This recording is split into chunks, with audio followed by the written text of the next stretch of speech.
upon the face of the deep, and the Spirit of God moved upon the face of the waters.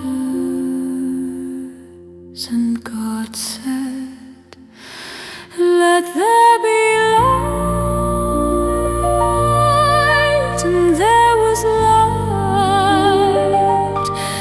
Let there be light, and there was light. And God saw the light, that it was good. And God divided the light from the darkness.